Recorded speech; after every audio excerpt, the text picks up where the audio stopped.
You are not a fixed object. You are a process, a breath, a pulse, a movement through time. The psyche is not a stone. It is a current. And that current wants to flow, but it doesn't.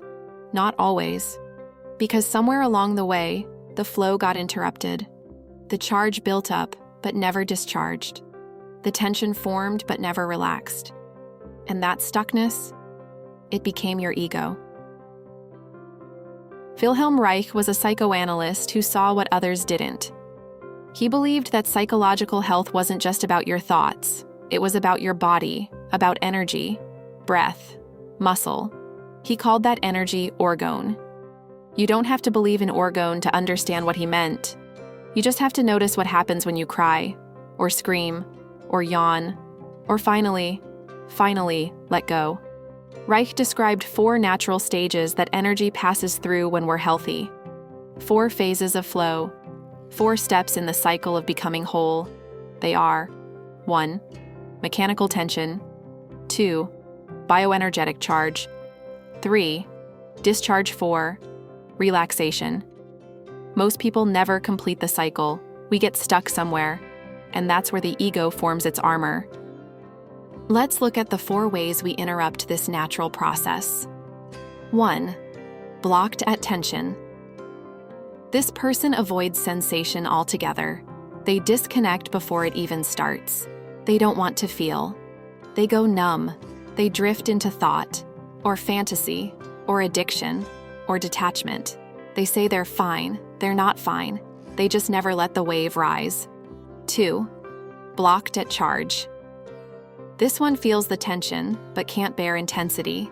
As soon as something real comes up, anger, love, desire, fear, they shut down. They flinch. They get tight. The energy builds, and they panic. They're terrified of losing control, but they're already out of control because they're not letting the wave crest. 3. Blocked at discharge. This person holds everything in. They carry a storm inside. They never cry, never scream, never let themselves break. They think they're strong, but they're just clenched. The tension builds and builds with nowhere to go. So it becomes migraines, insomnia, rage, chronic pain, silent despair. They're afraid that if they ever do let go, they'll disappear. 4. Blocked at relaxation. This one completes the cycle, but can't stop cycling. They can feel, they can discharge, but they can't rest. They don't trust peace. Stillness feels like death.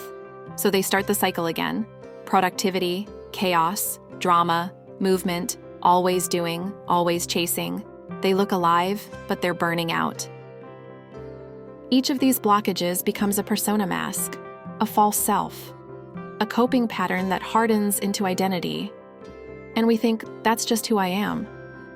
But it's not. It's who we became to survive the interruption of our flow. Reich didn't just give us a model of the nervous system. He gave us a map for healing. Because healing is not perfection. Healing is not positivity. Healing is restoring the flow. To heal, we don't need to adopt a new belief system. We don't need to become someone else.